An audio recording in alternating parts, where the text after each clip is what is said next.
sure enough, they're like, yeah, this is a set of human remains.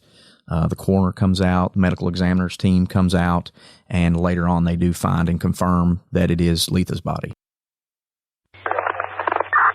Warning. The podcast you're about to listen to may contain graphic descriptions of violent assaults, murder, and adult language.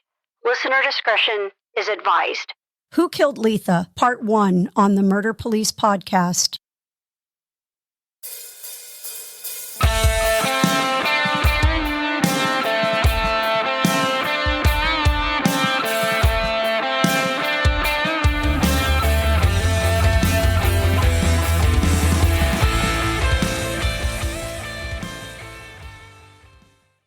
Welcome back to the Murder Police Podcast. I'm David. Wendy couldn't make it today. She has that real job and it's taken her away again. But today, to talk about Letha Rutherford, is I've got two fantastic detectives from the Lexington Police Department that are going to introduce themselves and then give us the bare bones of what this case is, the things that they've seen inside the file, and where we can go from there. So if you don't mind, Travis, you want to tell people who you are? Sure. Travis Holt. Been at the Lexington Police Department since 2013. Started my law enforcement career in 2009 at another agency. Enjoyed it there. Worked patrol. Worked as a detective. Decided to make the move to Lexington. Gotcha. And been there ever since. And I've had several assignments since I've been here. So. Good deal. What agency did you start at? Started in Versailles, actually. What a great place. Great place. Not just a great place to live, but that's a great PD. So it is. Good bosses and stuff like that. So absolutely. So and my friend, tell us who you are. My name is Brandon Gibbs. I started with the police department in 2013. I graduated college in May of 2013 and started the police academy in November of 2013. Gotcha. Did y'all come in the same recruit class? Mm-mm. Okay. No, sir. It had to be close. Very close. Gotcha. Yeah. Gotcha.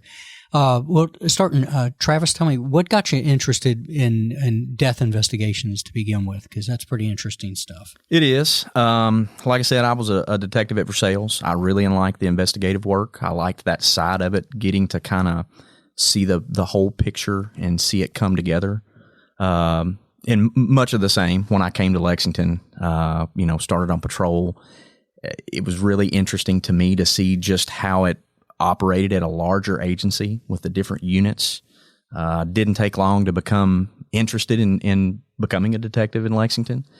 And, going to calls, shots fired calls, a homicide call as a patrol officer, and seeing those guys get out of their car and they've got their suits on and, they just get out of the car and they look like they're ready to handle business and figure things out. And I'm like, man, that's what I want to do. Yeah, and developing those relationships with the guys that were in the robbery homicide unit was very impressionable on me. So I think we all share that, and I tell the story too. I remember when I was a kid growing up in Louisville. I think I knew I wanted to be a cop since I was 6. Billy Richmond would argue I haven't gotten much taller since then, but But I remember, unfortunately, like a couple blocks over from my house, there was a guy had taken his own life. And we learned later he'd shot himself in an upper floor. And like you, I remember these men, and back then there was predominantly men, but I remember these men coming out of the house with white shirts and ties with paper bags. And I'm like, they know exactly what we're all out there guessing. We've got no idea. And I think that's that curiosity. And then it folds into finding those answers and everything. But same way here, when I came on, I didn't have any desire to be a detective until I got close to a few. And then I think I got the bug. So, Brandon, tell me, same thing for you. How'd you get into it? So, my story is actually very similar to yours. As a kid, age 6 to 8, this is exactly what I knew I wanted to do my whole life. To me, people that handled those type of cases were superheroes as a kid. And I always looked up to the TV shows, to the movies, and pushed myself. That was a dream of mine. So now I'm actually living that. I was fortunate enough, 2 years on in the police department, I got selected to go to a temporary assignment, and that was what we called the Violent Crimes Unit. And I got to work with some veteran detectives that had been there for years, and they guided me and mentored me and molded me into, gave me the opportunities that I had, and I eventually just stayed until I got promoted, and then I was able to come right back.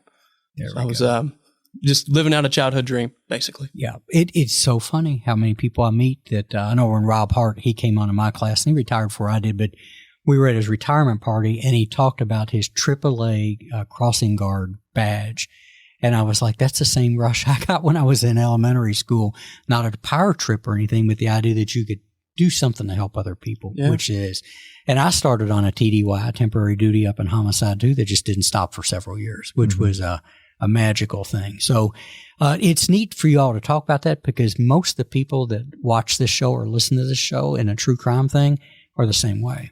Is there people inside the community that hunger to find answers, and some of the people that we talk and meet to that listen to the show are very gifted lay investigators themselves. And so we try to educate on that a little bit. So where you're in personal crimes, that's kind of like the big boilerplate. Specifically, where are you guys assigned right now, and what's your role? So I am currently assigned to the homicide unit, more specifically as the unsolved homicides detective. Gotcha. Used to be referred to as cold case. Thank you. We always had a cold case investigator. Chris Schoonover obviously was doing that job when I came up to the homicide unit. So we have since changed that name. It's, we've talked about this offline, and we think that's a more appropriate title per se for that position. So I'm the unsolved homicides investigator for the police department. And I love that. I love that, because that whole cold case thing, I would bet $5 that wasn't coined inside of a police department. Or no, probably not. That was from the outside again. And, the thing is that kind of takes away hope. Sure. Right? And we know that I always tell people that it's true that first 48, that first couple of days is pretty significant, but and as frustrating as it is for a family, sometimes time starts to be your friend. And absolutely. Maybe in this case, 30 years, some odd years out that we're about to talk to, as it might be too, but got to keep that hope alive. Absolutely. Those people that are dealing with this, those survivors, they are in a place that I pray pretty much every day that I don't find myself in. And we got to keep that hope alive too. So, Brandon, what do you do? So I'm a sergeant assigned to the personal crimes section. Like I said, this is kind of the boilerplate. That is divided into the robbery and homicide unit. And so there are two of us, sergeants, that are assigned to the day shift spot there. And we both supervise directly detectives that are assigned to robberies and as well as homicides. Fantastic. So I'm just the first line supervisor for. That's a big deal. Yeah, it's do you feel a difference when you get into supervision from when you were a detective and actually doing the work? It's a different perspective for sure. For me, it was hard because I was assigned there as a detective from 2017 to 2022. So I have a lot of personal hands-on experience. So you just kind of have to let them do their job, because there's not one way to solve a case. I'm just there to facilitate and be a resource and give them anything that they need to be as successful as they can be. I'd work for you in a heartbeat, because I did work for a couple that weren't quite that good. So, little meddlers and stuff like that. Well, that's the benefit of having him as a supervisor is, when I came to the unit in 2016 and he came up there, he and I quickly developed a bond and became friends, and we worked almost every murder that we had together. There were obviously other guys that we were number twos on cases and that sort of thing. But if I was up next for the next homicide and I got the phone call, generally most of the time, unless I knew he was out of town, he was the first guy I called. Yeah. Like, hey, we got one. You got to come in. So it's good for me as a detective to know that I can go to this guy as a supervisor, and he's going to know exactly what I'm thinking. He's going to be able to give me sound advice because he himself has been there as a detective. So 100%. I love having him up there. He's a good supervisor. That's the difference between a leader and a supervisor, by the way, and you're leading. So he is. Yeah, that's kind of the thing I do on the side hustle. So it's I always look for that difference. So good stuff there. And because detectives, all cops need autonomy. And the worst thing, nobody wants to be micromanaged. I always say, if you want to be micromanaged, you can pay people online for like 4 hours at a time and get microed in ways we don't want to talk about here. But nobody really wants to be microed in. And the idea that we can all come to a different resolution. Mm-hmm. And the big thing is allowing people to be creative and use their imagination. And especially in unsolved homicides. Yeah. It's because if there's something I think that is a big deal on those when they sit, is a new set of eyes coming and looking at it. And it's not, you all know it's not always critical of other people's work, but sometimes the forest for the trees is a real thing. Mm-hmm. You can get mired down in the details on that too. So excellent work. Sound like a good boss. I'd work for you in a heartbeat. I think that's the beauty of the unit that we have right now is there's so many different backgrounds and types of people there that bring different things to the table. And that's what makes our team what it is. And like we had said earlier, just because people go a different route to get to the same solution doesn't mean that it was the wrong way. There we go. You just have to realize that. There we go. Yeah. And it's diverse. When I came up when I came up and visited a couple of weeks ago and walked through that bay, I didn't know who any of those people were. Of course, like when I left, me and Dwayne Holman were tied for fourth in seniority. And it'll happen to y'all one day. You're like, when did that shit happen? I mean, it's like, I'm not that old, am I? Yeah, I'm that old. So, but enjoy it because I always tell people, and the people listening have heard this 1,000 times, that in 28 years, that assignment was the one that meant the most to me. Mm-hmm. And in a little badge case up there, I've got a significant collection of badges, as I say. Yeah. And the one is that I've got the one copy of it that says detective and stuff like that. So eat it up and soak it up. And I'm glad you got back into it. Me too. That's a big deal. So talk about Unsolved. And while we're here today is, we're big on social media. And I remember reaching out to a young woman here in this community called Hannah Hafley, who had started a post about a unsolved homicide from Lexington from about 32 years ago on Letha Rutherford. And I remember seeing her sharing information, and I keyed into it because blast from the past is I remember being in the police academy in 93, early 93, and having the original case detective on Letha's case come and talk to the class and share. That was Lynn Dalton, who is now Lynn Thompson, a fantastic detective who's retired now. But I've never forgotten that when Lynn came in to talk about that case and shared the broad details on it, how she was emotionally attached to it and emotionally attached to a very young woman that lost her life and talked about the complexities of the environment and all that is involved in this case that people will learn of.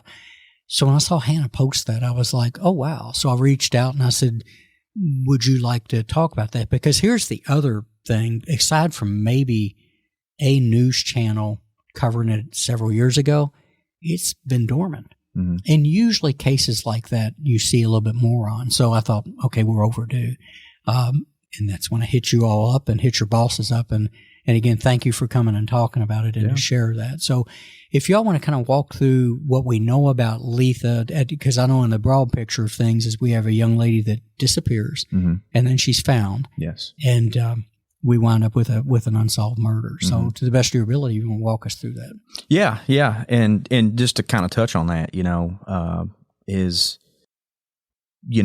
there's cases where so much time has went by, it's good that people are still around, that are still, willing to come forward and post things, not only to draw our attention to possible leads and witnesses and that sort of thing, but people in the community. And I think that's why we're here talking about this today. So, so Letha Rutherford, she was an 18-year-old female resident of Fayette County, lived out in the county, Dry Branch Road. It's pretty far south out into the county, kind of a rural area.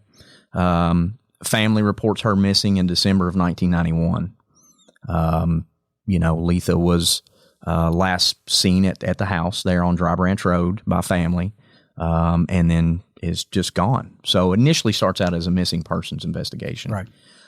So from December of 91 until April of 92, it's just that. It's a missing persons investigation.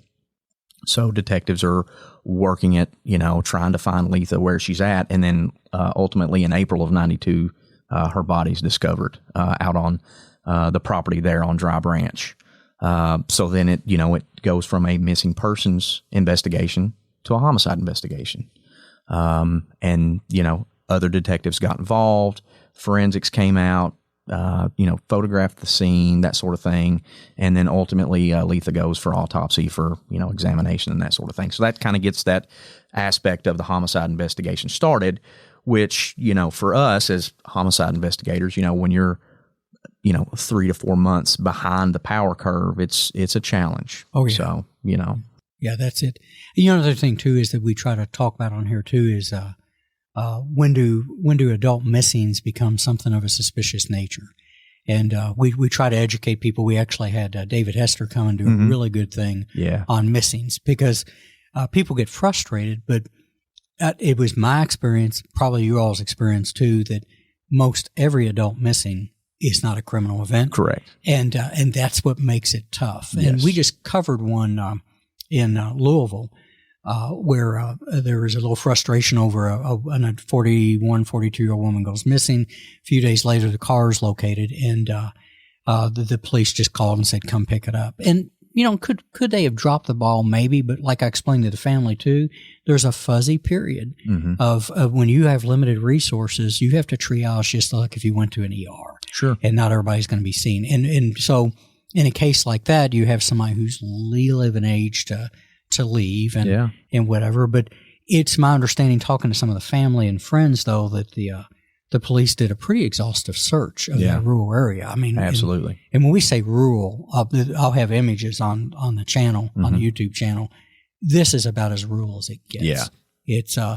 It's enough to where your cell phone will not work down there. Absolutely. Yeah, it's down by the river. That's it. The Kentucky River. So it's pretty rural. And to answer the missing persons thing is, it all depends. Yeah. That's probably the most appropriate answer is, we've been assigned adult missing person cases, and you'll read it and flip through it, and you're like, well, it depends. Is there a circumstance that makes me think, hey, we probably need to look at this a little closer? There we go. Or is it, the guy's probably had a bad day and he's out for a walk and doesn't want to talk to anybody. And we've had it from on both ends of the spectrum. A lot of the times it's not necessarily a box that's checked on paper or an electronic report. It's, you've seen enough of these, your senses kind of take over and your instincts, and you can kind of tell which ones are, well, this one I don't feel as good about. We probably need to look into this one a little bit more. And if that's a right or wrong answer, I don't really have the answer to that, because it's not a, it's not a standard run of the mill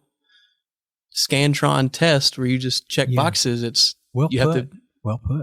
Yeah. Experience, intuition, and instincts, and being able to smell that little curiosity item, which I think separates investigators who really mean business from people that are casually involved with it. So, they talked about some ground searches in a thick wooded area that goes. That's one thing the family was very happy about in retrospect, was they said it was exhausting. Well, yeah, and I can, having the benefit of doing what I'm doing now, I go through some of these old case files and some that are recent, and I know I've worked homicides to where I don't want to say I would be embarrassed, because I certainly wouldn't be, because I feel like I do the best that I can on each and every case that I've worked.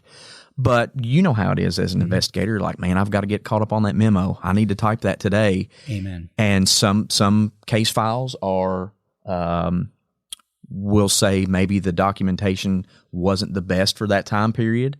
Amen. And then some are excellent. And I can say, just by having the benefit of seeing all these cases and working them myself, that Letha's case was worked pretty hard. Very exhaustive. There's so much documentation. It's probably one of the better situations or cases that I can, as somebody who wasn't there and did not investigate this from the get-go, that I can pick it up and be like, hey, that question was answered. This was documented. And unfortunately, that's not with every case that's ever worked. Sometimes I can go through a case file and say, man, why didn't they do this? And maybe they did. It just may not have been documented. But in Letha's case, they did a really good job. Yeah. I'm hand it back to Lynn Thompson. Yeah. If you ever had it. And you could just, again, the emotional attachment, which is a big driver for most of us, is that somewhere in there we go into that next level of latching in. So, and the other thing too is I remind people is that we're talking a long time ago, and I've been around enough to remember, and this y'all will shit, but I remember a computer on the 4th floor. And the server was in the basement where they keep all the extra uniforms and stuff. And that was Donnie Frederick and Roger Black that started.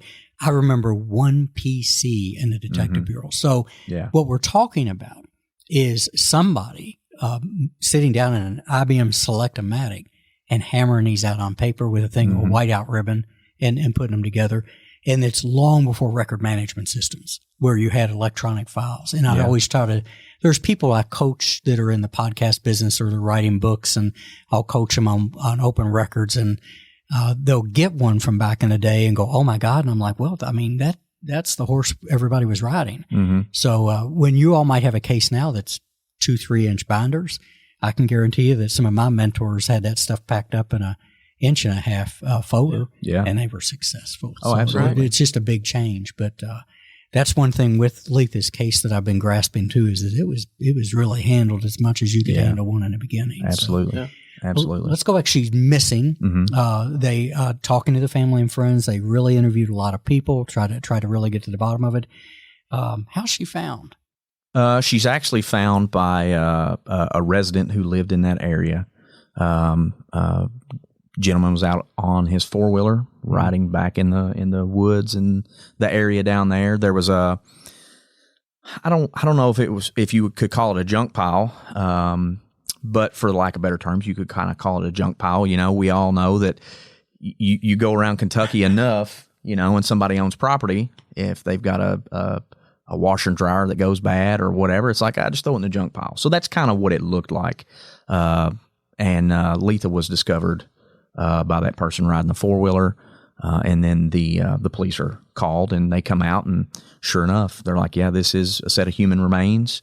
The coroner comes out, the medical examiner's team comes out, and later on they do find and confirm that it is Letha's body. Oh, so, there we go. Yeah. And that's, and initially it was, we don't know who this person is. Had an idea. Sure. I think it was very well noted in the case file that was the suspicion early on, was that it was Letha's body. But it was not confirmed until the medical examiner's office did dental records and that sort of thing. So, yeah. Some pretty safe assumptions in the beginning, proximity, maybe some clothing, things like that. We can always, but we always emphasize too that it ain't over till the fat lady sings. That's right. It's as insensitive as that might sound, but it has to be a firm thing. But you'd be stupid to sit and wait 12 weeks. Oh, absolutely. Yeah, well, right. And it goes back to intuition, experience, and a little bit of common sense. You know, this is where Letha was essentially last seen. You kind of put it together, and you're like, hey, I'm going to assume that this is her body. Sure. Instead of sitting around, 7-10 days, 2 weeks to say, hey, yeah, sure, it's her, Come back from lunch. Yeah. Yeah, absolutely. Especially that time frame of when she was missing, you're already behind the power curve. Yeah. You're talking several months now. So we're going to assume that it's her, and we're going to take it and run with it. Excellent. So she's, skeletal remains, correct? Yeah, correct. So how's that different degrees of how we find victims, right? I mean, anything from somebody that's been dead for an hour to a long time, several months maybe. Of course, that has to be determined too. What kind of work did they do to identify her, and then were they able to come up with any causes of death, manners of death, or theories about that? So initially, with the circumstances of how she was discovered and in the condition and the environmental conditions, the medical examiner's office actually came to the scene to help recover the remains of Letha's remains. Early on, because of environmental factors, stages of decomposition, it wasn't a clear-cut, obvious, this is her. Dental records were done by the medical examiner's office and compared to family dental records, and that's how they confirmed. Initially, the medical examiner's office ruled that the cause of death was undetermined, but given the overall circumstances of where she was found, how she was found, they did say that it more than likely was due to a homicide. Right. So. She was her remains were actually re-examined later. That was done by the University of Tennessee. Of course, we know that the University of Tennessee kind of, they are kind of the forefront in forensic anthropology with the body farm and that sort of thing. So Letha's remains were re-examined, and the best determination they came up with was it was more than likely a sharp instrument, basically a stabbing. That was the cause of death. Yeah, I think Dr. Bass, that's a Dr. Bass in a body farm, kind of goes into the same, based on maybe some metallic stuff or something like that. What an incredible bit of work. I mean, isn't that crazy? It is crazy. Yeah, exactly. You look at that and you're like, wow. What if somebody didn't think with that? There's the imagination again, and thinking conceptually to go look at that. So, well, I'm just glad that there's people that do that kind of work and have that capability and the intelligence and the experience to do it. And, it was very, it was obvious to me based on notes and correspondence between Dr. Bass and the investigators that, he kind of at that time, and maybe still, like, is the guy. He was very much the expert, and was able to say, yeah, due to this metallic remnants inside of one of the bones, like this is it. Crazy. So yeah, it is crazy. Work. Yeah. And again, we're talking early 90s stuff, man, where, let's back before even DNA was like a thing. So it, the imagination it takes to take that far is pretty incredible. So we have that information. Where does it go from there, that you can talk about looking at the file, and how to go after that? Well, I think there was a pretty exhaustive effort, interviewing witnesses, interviewing people that knew Letha, knew kind of who she was as a person, because victimology is a huge part of an investigation, especially in a case where a person goes missing and then they're found later on, months later. You really want to try to get to know your victim, what their habits were, who they hung out with, the people that lived in the area, and I think the investigators, they did a pretty good job checking all those boxes of interviewing people, trying to gather evidence, chasing down leads. Somebody says, hey, we heard that, so-and-so knew Letha. Immediately, that person was located and interviewed. So early 90s police work, it's a lot of going out and knocking on doors, talking to people, just like it is today. But, they didn't have the benefit of computers and the internet and research and that sort of thing. So a lot of legwork, a lot of interviews, a lot of memos. And, that's kind of where the case was until, we pick it up today. So Gotcha. Yeah. Talking to the family and friends, there's a lot of rumors and stuff. And again, here on the show, we don't track down rumors because it's unnecessary. And I think you informally indict people and make accusations, which I've never been crazy about. This whole business is not based on that. Moving forward then is again, we're talking like over 30 years. We're probably at the time of this recording, like 32 years. As people that have access to this case, and one more time, it's not pended, or it's pended in a sense that it's unsolved, but it's not code.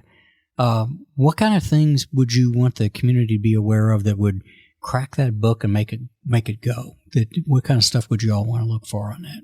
Well, I think the biggest thing for us is, we understand that in the past there have been detectives that have investigated what we used to refer to as cold cases, and there's always been like the who's who that did that work, at the police department, the Chris Schoonovers and the Rob Wilsons, and so we wanted to, since they've retired, we wanted to reinvest in those cases because they are important.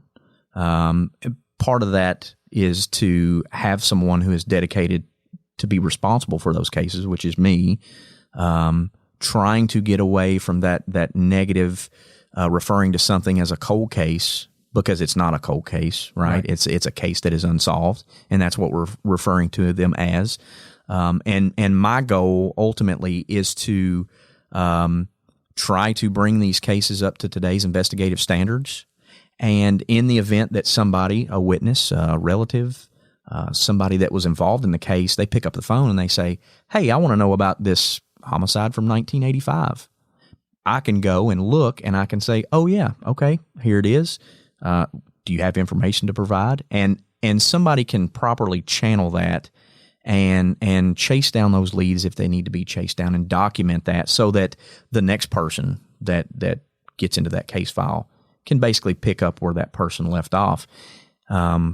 We've pushed for the website to be started. Yeah. And again, we live in a modern age with technology and podcasts and websites, and we want to try to put out the information that these cases are unsolved. They are open. However, we do want to solve them. And we do want to give people in the community and witnesses and that sort of thing a channel to get in contact with somebody at the police department so that I can go and I can get this case file and I can pick it up and I can see if there's something that can be worked, something added to the case file. So good deal. Where would people find the website you're talking about on the unsolved? So you can go to the city website, lexingtonky.gov, and you can navigate through the city's website. You can Google Lexington Unsolved Homicides, and it's the very first website that pops up. And it's a city website. It's a government website that's attached to the police department and the city's main webpage. And when you go there and you look at it, it's broken down by years. So you just scroll down. It's got a photo of the victim. You can click on that individual victim's photograph on a tile. It gives a brief synopsis of the case.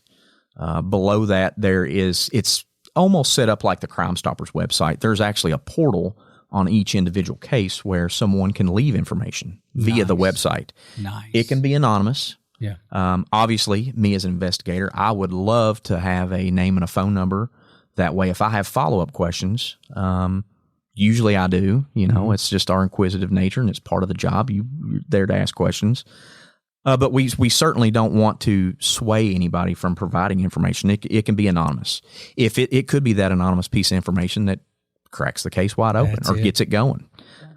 So that was kind of our goal with the website specifically. One of the resources that is being used, as soon as somebody sends the tip in through our webpage, myself, Travis, and the other sergeant in the homicide unit will actually get an email immediately once that tip is sent with everything that the tipster has sent in, all the information. So whether we're on vacation, at work, home with our family, our phone will go off and we'll get a notification email saying everything that the tipster had just sent. So it just streamlines all the information directly to us. Yeah, we've all said that smallest thing could make this thing just go. Mm-hmm. And in a case this old, too, one thing that I've always thought about from starting to look at it is that a lot of time has passed.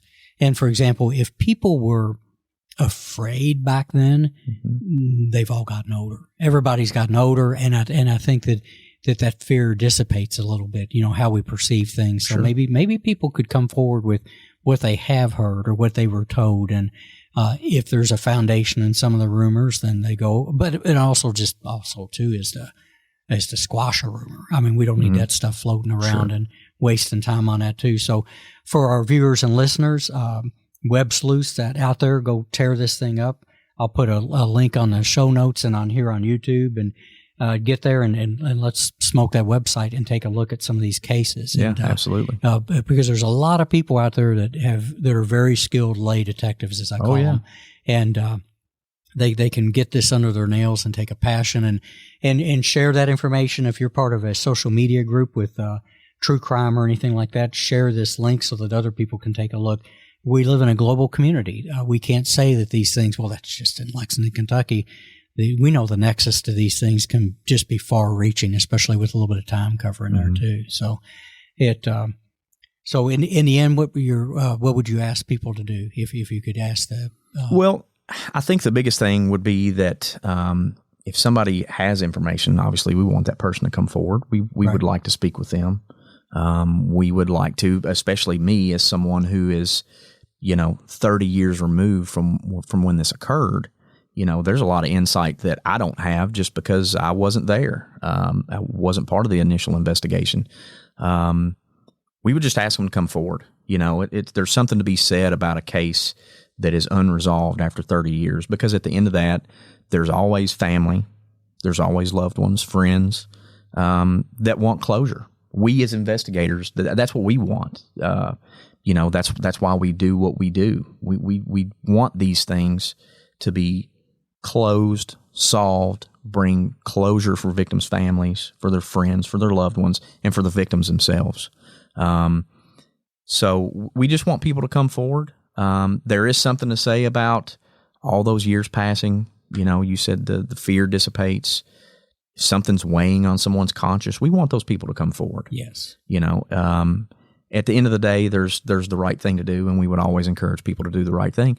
And the information, we want to actively work these cases.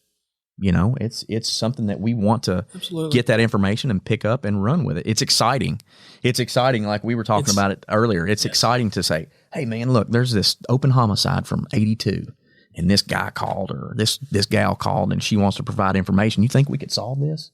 And it's exciting from an investigative standpoint, to hope to bring closure for something like that. So, yeah. And I think this is a good opportunity too, just to show people that this isn't just a case file in a closet somewhere collecting dust. Mm-hmm. I know it's hard to see when or you can't see anything really when you're just listening to a podcast or a YouTube video, but these cases are just as close to Travis's fingertips as a case that happened last year or 2 weeks ago. And yes, like I'll walk over to his desk and I'll see cases on his shelves from the 70s, the 80s, the 90s that he's continuing to work.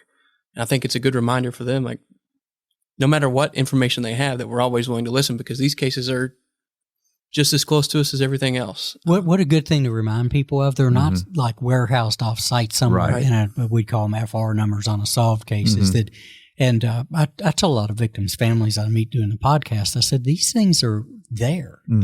It was like that back in the day when I was there. There was a cabinet in the middle to where, and the whole thing is that phone call, or these days it could be a text message or a text to tip, anything like that, is it could be that simple. But that's where people inside these families that have lived this nightmare, a little bit of hope in that is that it's not off shelved anywhere. It's somewhere that somebody can grab it and immediately go to work on it. So.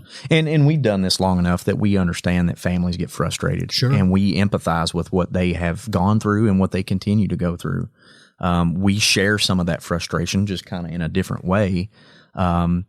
So we get that. We can level with them on a human level. And also part of why we want to do this and do what we do is to bridge that gap with families of the victims, right? So we understand that their case has been unsolved for 10, 20, 30 years. And we want to develop that relationship and keep that relationship alive with someone that's in the family so that in the event we do have something that we can go on and run on and hopefully ultimately bring some closure, we've at least got a point of contact. So that's another thing I would like to add, that we would like families of these open cases that we have here in Lexington, we want to touch base with you. We don't want you to think that, you're left out in the dark. There's some of these cases that may have so much age on them that the families that are documented in the case file, they may no longer be here. They may be deceased. Right. So I would encourage that. And that helps me that, I've got this open case. I know I can call Dave because Dave is the surviving nephew or whatever, brother. Right. So we want to develop those relationships just to, it benefits us, it benefits the victims and the families. So, and again, there's a lot of frustration. And sure. It's just, but I've always said too that, to get in the business that you guys are in, if you're not ready for that, then it may not be the gig that you should be in, because you got to take some of it and hopefully walk people through that pain. And again, we don't want to be in that position. But also it's a thing of, I don't think there's anything that takes more effort to be patient in than that. Oh, sure. But it is patience in the end, walking people through that. And the only way to stay, out of the dark is to stay in contact. Sure. Even when it's frustrating. Yeah. Well, good deal. Thanks again for coming. The listeners are about to hear and see more from some family and some friends to talk about who Letha was. We're going to paint a really good picture of who she was as a young woman and why there's a demand for that justice that we're seeking on that. And hopefully, you all get that ding here shortly or down the road that just cracks this thing open and we get where we need to be on that. So we hope so. I mean, it's I think Brandon will agree. It's a very, very good feeling to pick up the phone and say, "Hey, we've got an answer." Yeah. So it's some of the best phone calls you ever make. Yeah, it's great. There we go. And again, that's what I hope people are getting from talking to people that do the work on our show is the passion that's in there. Yeah. It's real. It's not a job. It's something you love. You all, $5 says you're investigating cases and never getting paid for it because it's never leaves here. You can be at a show with your family and you know what I'm talking about. Absolutely. Some of the best things I've ever thought about was in the shower. Yeah. I'll come into work when me and Travis were working together. I'm like, have we tried this? I was in the shower this morning getting ready for work. and I thought about this. Yeah. It never leaves your mind. No, it never leaves it your doesn't. mind. So, well, fellas, thanks a whole bunch. Appreciate you coming and taking the time, and keep us posted. You know, sir. definitely if something shakes loose on this, is that we'll be right by you like a hot pig to cool mud to talk about how well it went. So stay safe and you. keep that passion alive. So Appreciate Thank it. you. Thank you. Hey, you know there's more to the story, so go download the next episode like the true crime fan that you are. The Murder Police podcast is hosted by Wendy and David Lyons and was created to honor the lives of crime victims, so their names are never forgotten. It is produced, recorded, and edited by David Lyons.